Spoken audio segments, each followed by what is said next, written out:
श्री स्वामी समर्थ श्री स्वामी कार्यसिद्धी या चॅनलमध्ये तुमच्या सगळ्यांचं मनापासून स्वागत करते. 23 एप्रिल 2026 वार गुरुवार या दिवशी वर्षातील पहिला गुरुपुष्य अमृत योग आला आहे. या दिवशी आपल्याला एक सेवा करायची आहे.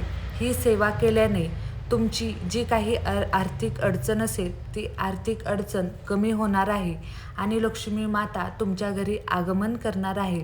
तुमच्या घरामध्ये ज्या काही अडचणी असतील त्या अडचणी सर्व संपणार आहेत आणि तुमच्या घरामध्ये भरभराट व्हायला सुरुवात होणार आहे. फक्त एकदा हा उपाय करून बघा. हा उपाय केल्यानंतर तुम्हाला नक्कीच त्याचा फरक जाणवेल. तर या गुरुपुष्य अमृत योगाच्या दिवशी आपल्याला अशी कोणती सेवा करायची आहे ते आपण आजच्या या व्हिडिओमध्ये पाहणार आहोत. त्यासाठी व्हिडिओ हा शेवटपर्यंत नक्की पहा. चॅनलवर नवीन असताल तर चॅनलला सबस्क्राईब नक्की करा.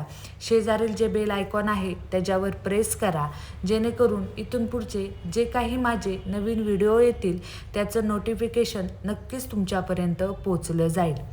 23 एप्रिल 2026 वार गुरुवार या दिवशी आला आहे गुरुपुष्य अमृत योग. या दिवशी तुम्ही कोणतंही काम केलं तर ते संपुष्टात येत नाही. तुम्ही घर घ्या, जागा विकत घ्या किंवा सोनं करा, तुम्ही काहीही केलं तरी ते अखंड काळ टिकणारं असतं. त्यामुळे या दिवशी तुम्हाला जर काही खरेदी करायचं असेल तर या दिवशी नक्कीच तुम्ही काहीतरी खरेदी करू शकता. त्याचबरोबर पहा, आपल्याला एक सेवा करायची आहे, ती म्हणजे लक्ष्मी प्राप्तीची सेवा.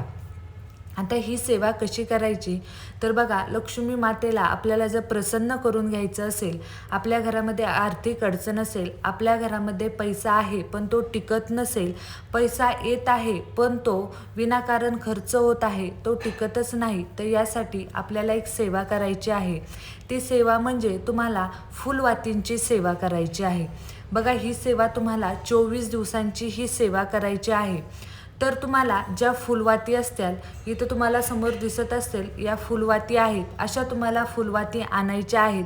आणि त्याच्यासाठी लागणार आहे ते म्हणजे तुम्हाला गाईचं साजूक तूप. तुम्हाला जर तुमच्याकडे गाईचं साजूक तूप उपलब्ध असेल तर तुम्ही ते वापरू शकता. जर तुमच्याकडे गाईचं साजूक तूप नसेल तर तुम्ही तुमच्याकडे जे काही तुम्ही घरी बनवता ते तूप वापरलं तरी चालेल, पण शक्यतो गाईचं साजूक तूप घ्या. या तुपामध्ये आपल्याला एक दिवा घ्यायचा आहे. तुमच्याकडे जर दगडी दिवा असेल तर तुम्ही तो दगडी दिवा घेऊ शकता किंवा मोठी तुम्हाला पंती घ्यायची आहे. या पंतीमध्ये म्हणजे 23 एप्रिलला या गुरुवारी तुम्हाला पहिली एक फुलवात लावायची आहे. एक तुम्हाला तुपामध्ये ही फुलवात लावायची आहे. तुमच्या देवाऱ्यासमोर, देवघरासमोर तुम्हाला बसायचं आहे. तिथे तुम्हाला ती पंती ठेवायची आहे. त्याच्यामध्ये तुम्हाला थोडंसं तूप टाकायचं आहे. ती फुलवात तुम्हाला त्यामध्ये ठेवायची आहे. ती तुम्हाला फुलवात प्रज्वलित करायची आहे आणि ही केल्यानंतर तुम्हाला त्याच्यावर सेवा करायची आहे. आता पहा, आज तुम्ही एक फुलवात लावली, गुरुवारी तुम्ही एक फुलवात लावली, तर शुक्रवारी तुम्हाला 2 फुलवाती लावायच्या आहेत. शनिवारी तुम्हाला 3 फुलवाती लावायच्या आहेत. रविवारी तुम्हाला 4 फुलवाती लावायच्या आहेत. असं तुम्हाला चढत्या क्रमाने जायचं आहे. 12व्या दिवसापर्यंत तुम्हाला 12 फुलवाती लावायच्या आहेत. आज 1, उद्या 2, परवा 3, त्याच्यानंतर 4, त्याच्यानंतर 5, त्याच्यानंतर 6, असं तुम्हाला 12 दिवस 12 फुलवाती लावायच्या आहेत. त्यानंतर 13व्या दिवशी परत तुम्हाला उतरत्या क्रमाने यायचं आहे. 12व्या दिवशी तुम्ही 12 फुलवाती लावल्या तर 13व्या दिवशीसुद्धा तुम्हाला 12 फुलवाती लावायच्या आहेत. 14व्या दिवशी तुम्हाला 11 फुलवाती लावायच्या आहेत. 15व्या दिवशी तुम्हाला 10 फुलवाती लावायच्या आहेत.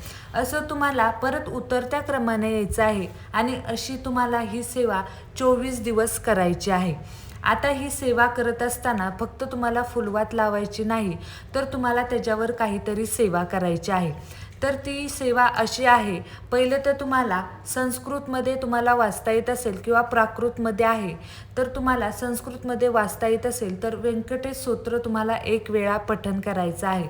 संस्कृतमध्ये छोटं आहे आणि प्राकृतमध्ये थोडंसं मोठं आहे. तुम्हाला जे शक्य होईल ते तुम्ही वाचू शकता, पण व्यंकटेश स्तोत्र तुम्हाला एकदा ते वाचायचं आहे. त्यानंतर तुम्हाला विष्णू गायत्री मंत्र 16 वेळा बोलायचा आहे. त्यानंतर लक्ष्मी गायत्री मंत्र तुम्हाला 16 वेळा बोलायचा आहे. त्यानंतर कुबेर मंत्र तुम्हाला 16 वेळा बोलायचा आहे आणि त्यानंतर नवार्णव मंत्र तुम्हाला 16 वेळा बोलायचा आहे. आता हे सगळं झाल्यानंतर आपल्या गुरूंना कधी विसरायचं नाही. कोणतीही सेवा आपण करत असताना आपल्या गुरूंना कधी विसरायचं नाही. म्हणून तुम्हाला श्री स्वामी समर्थ या मंत्राची तुम्हाला 1 माळ जप करायची आहे. अशी सेवा तुम्हाला ही फुलवातीची सेवा करायची आहे. ही सेवा तुम्ही सकाळी, दुपारी, संध्याकाळी कधीही ही सेवा करू शकता. फक्त 12 ते 12:30 या दरम्यान तुम्हाला कोणतीही सेवा करायची नाही. कारण ही वेळ दत्त महाराजांचा भिक्षेचा काळ मानला जातो. त्यामुळे 12 ते 12:30 या दरम्यान आपल्याला कोणतीही सेवा करायची नाही. मग तुम्ही सकाळी, दुपारी, संध्याकाळी ही सेवा कधीही केली तरी चालेल. पण तुम्ही जेव्हा गुरुवारी ही सेवा करायला बसणार आहात तीच वेळ तुम्हाला 24 दिवस पाळायची आहे आणि या 24 दिवसांमध्ये तुम्हाला त्याच वेळेमध्ये या सेवेसाठी बसायचं आहे. आता ही सेवा तुम्ही तुमच्या फक्त घरी करायची आहे. बघा, आता सुट्ट्यांचे दिवस आहेत. तुम्हाला शक्य असेल तर तुम्ही ही सेवा चालू करा. जर तुम्हाला माहेरी सुट्ट्यांसाठी जायचं असेल किंवा इतर नातेवाईकांकडे सुट्ट्यांसाठी जायचं असेल तर तुम्ही ही सेवा करू नका. जर तुम्ही सासरी जाणार असाल तर तुम्ही ही सेवा करू शकता. हे जिथं तुम्ही सेवा करणार आहात ते घर तुमचं आहे आणि सासरही तुमचं आहे. त्यामुळे तुम्ही या दोन्ही ठिकाणी सेवा करू शकता. पण तुम्ही तुमच्या माहेरी ही सेवा करू शकत नाही.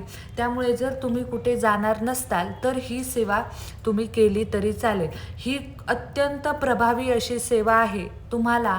तुम्ही जेव्हा ही सेवा करणार तेव्हा तुम्हाला या सेवेचा फरक नक्की जाणवणार. आता या 24 दिवसांमध्ये नियम काय पाळायचे आहेत तर तुम्हाला मांसाहार अजिबात करायचा नाही. 24 दिवस मांसाहार करायचा नाही. परान्न वर्ज्य करायचं आहे. दुसऱ्याच्या घरचं कुठेही खायचं नाही. बघा, स्वयंपाक करताना किंवा अनेक कामं करताना बघा, स्वयंपाक जेव्हा करत असतो तेव्हा मनामध्ये अनेक वाईट विचार येतात आणि तेच नकारात्मकता त्या जेवणामध्ये जाते. आणि जेव्हा आपण अशा काही सेवा करत असतो तेव्हा दुसऱ्यांच्या घरचं ते अन्न जर आपण खाल्लं तर या सेवेचा आपल्याला तितकासा फरक जाणवत नाही. त्यामुळे तुम्हाला परान्न वर्ज्यच करायचं आहे. कोणाच्या घरी तुम्हाला अजिबात काही खायचं नाही. आता ब्रह्मचर्याचं पालन नाही केलं तरी चालेल. फक्त या 2 ज्या अटी आहेत त्या तुम्हाला पाळायच्या आहेत. गुरुपुष्य अमृत योग आहे. या दिवशी तुम्ही हळदीचं लेपन करा. तुमच्या उंबरट्यावर हळदीचं लेपन करा.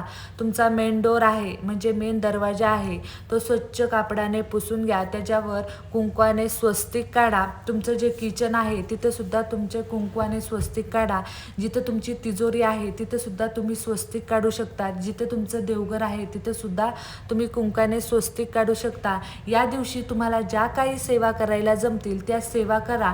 पण ही एक प्रभावी सेवा सुरू करायला विसरू नका. ही फुलवातीची सेवा मी सुद्धा 2-4 वेळा केलेली आहे. त्यामुळे या सेवेचा फरक इतका मला जाणवलेला आहे. त्यामुळे तुम्हीही ही सेवा करू शकता. या दिवशी कुंकुमार्चन करायला विसरू नका. कारण लक्ष्मी मातेला प्रसन्न करण्यासाठी आपल्याला कुंकुमार्चन करायचं असतं. त्यामुळे कुंकुमार्चन तुम्ही या दिवशी नक्की करा. अशी ही फुलवातीची सेवा तुम्हाला 23 एप्रिल 2026 वार आहे गुरुवार. हा वर्षातील पहिला गुरुपुष्य अमृत योग आहे. त्यामुळे तुम्हाला या दिवशी ही सेवा करायची आहे. ज्या महिलांना जमेल त्या महिलांनी नक्की ही सेवा करा. तुमची आर्थिक अडचण नक्कीच कमी होणार आहे. तर तुम्हाला आजचा हा माझा व्हिडिओ कसा वाटला मला कमेंट करून नक्की सांगा. तुम्हाला जर हा व्हिडिओ आवडला असेल तर व्हिडिओला लाईक करा, शेअर करा आणि चॅनलला सबस्क्राईब करायला विसरू नका. भेटूया नवीन अशा एका व्हिडिओसोबत. तोपर्यंत श्री स्वामी समर्थ. अवधूत चिंतन. श्री गुरुदेव दत्त.